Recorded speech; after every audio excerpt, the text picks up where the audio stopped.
Order and rise for the pledge and a moment of silence, please. I pledge allegiance to the flag of the United States of America and to the republic for which it stands, one nation under God, indivisible, with liberty and justice for all.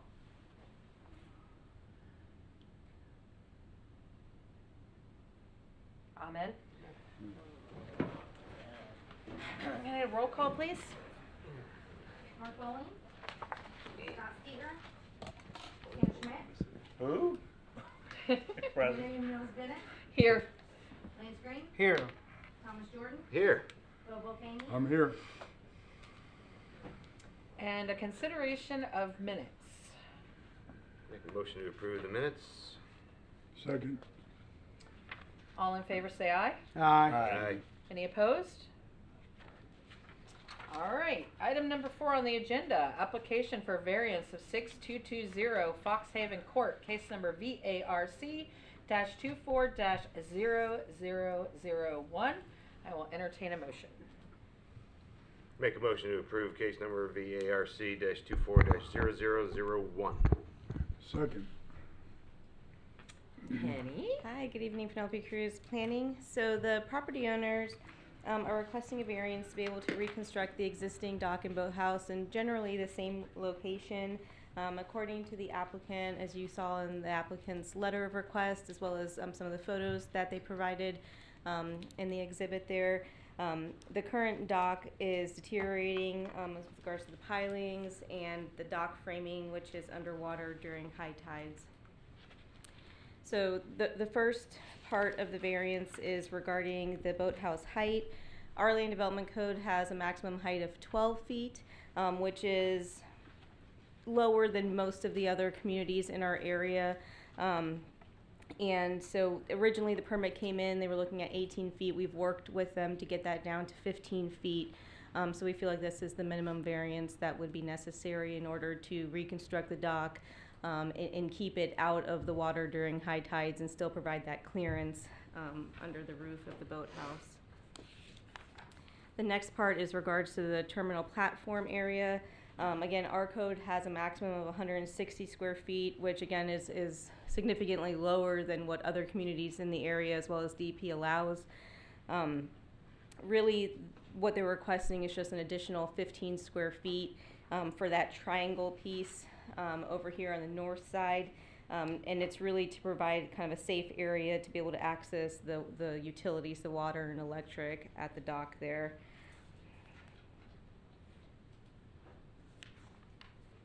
The next part is regarding the setback. The existing dock actually doesn't meet the setbacks required by code, which is 25 feet. What's proposed is actually providing more of a setback than what's currently out there right now. They've kind of shifted it to be able to provide 19 feet and 25 feet on one side. It would not decrease the access, which is the reason for having these setbacks, is to provide that access for the boats, for neighboring boats.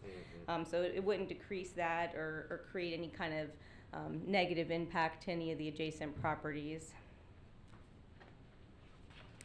So based on the findings that are in the staff report, staff is recommending approval. I will note that after doing the research and looking into this from this report, we are probably going to be looking into doing an upcoming code amendment to update our dock siting requirements as well, which is why we felt comfortable recommending approval for this variance. So the applicant is here and is able to answer any questions you may have. Questions for Penny, Stan? So, my understanding, from what I understand you're saying, is that because some of our current code or zoning is a little bit inconsistent with some of the other ones around us, that's one of the reasons why you're happy to consider this? So it just makes sense after doing the research and looking what other communities have, and based on the data as far as where the tides are and mean high water line, and what other communities who have updated their codes because of those reasons have looked at, it makes sense to update these standards. These are very old standards from like the 80s. And so it seems like it makes sense to provide consistent standards that other communities have, as well as that just based on the conditions that are out there, that would still provide the intent of what we were trying to do with the requirements in the code, but also provide just a rational kind of regulations for people to follow. The tides have changed a lot since the Yeah. 80s. So, I guess one of the things I was thinking about is, I know we're looking at this particular case, Mhm. but also with what you brought up, and I talked to Tim last week after the chamber, or the city commission meeting, is this something where you're also looking to this group for guidance as far as going ahead and reviewing some of those things so we can get a more uniform set of requirements on these docks? Which group are you referring to? Well, my understanding is, like you say, we've got different setups than what neighboring cities and the Mhm. county and DEP does. So are you also kind of hoping that we'll say, hey, why don't you go ahead and take a look at this so you can bring our regulations more current with I don't whatever really think else is that's up going to us, no. We're just voting on Yeah. this tonight. Well, We're I not- understand, that's why I said, I know we're looking at just this one Yeah. particular case, and I get that. But I Yeah, didn't I mean, know- we generally look at, as we're doing any code amendment, we generally look at, you know, what other communities that are in similar situations as us have as a comparison. Not that we want to base our standards on them, but just as a comparison of what others Okay. have. I mean, it's something that's standard practice for when we do amendments. Mhm. Yeah, as far as, this particular code, I think that, what they're proposing makes sense, what you guys as a staff recommends Mhm. makes sense, so I don't have any real problems with that. Tom? No, I'm glad you said that you're gonna be looking at changing these, because they really do need to be Mhm. updated, yeah. That's really the key, so I'm good. Lance? Where is the mean high water mark established from and when? Is that just an elevation number that is already given to us as far as the elevation?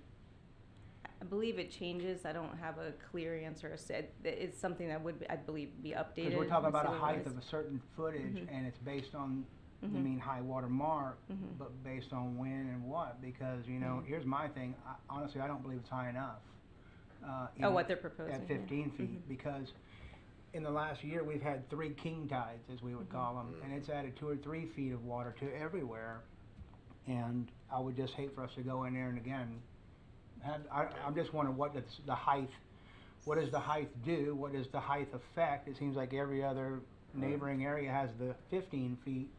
And I'm just saying, you're not gonna be able to put a very big boat in there at 12 Yeah. feet and try to say you're gonna be out of the high tide. And I'm just I talking mean, out they, loud on they, that. they but- originally came in with a request for 18. We were able to work them down to 15, but Daytona and Ormond allow 18 feet From where? from the mean high water line. Okay, and how Yeah. is that established? Well, I guess what I'd wanna know. Yeah. That's all. I So, don't know if we have, I mean, okay. I think we've got the data that's on No, the I books believe now. it's just a probably- number. yeah, I think it's yeah. it's A a survey geological number. number It's on that's this, given to yeah, you. yes, Okay. yes, it's a survey number. I'm sure it's gonna change as time goes on with sea level rise. But yeah, so it's at the pleasure of the commission. If you want to approve something higher than that, we were able to work them down to 15 to provide the minimum variance necessary, but I think they would prefer to have 18 feet if that's something that you would consider. Can I piggy off of Lance for a second? What is the purpose of limiting the height? I think historically, it was more of just like a visual kind From of. adjoining properties. from and- adjoining From adjoining properties, Okay, yeah, That's to- what I mhm. figured, but I didn't know if there was anything I did Mhm. not understand. But, like I said, there are a few communities that go to 18. I'd welcome to hear what the commission's thoughts are on that as we do work towards updating the code, what you would like to see apply citywide. Anything else, Lance? No, I'm good for right now. Bo? Yeah, I wondered about the 18 feet as well, and, what was the purpose of that? And then on the other side of it, we're on the west side of Rose Bay. The bridge limitations, are a problem for any big boats in that area. I figured, well, 15 feet seems adequate, based on the limitations, but, I did wonder about the 18 feet as well. I saw that this was, last time this was revised was in 1991,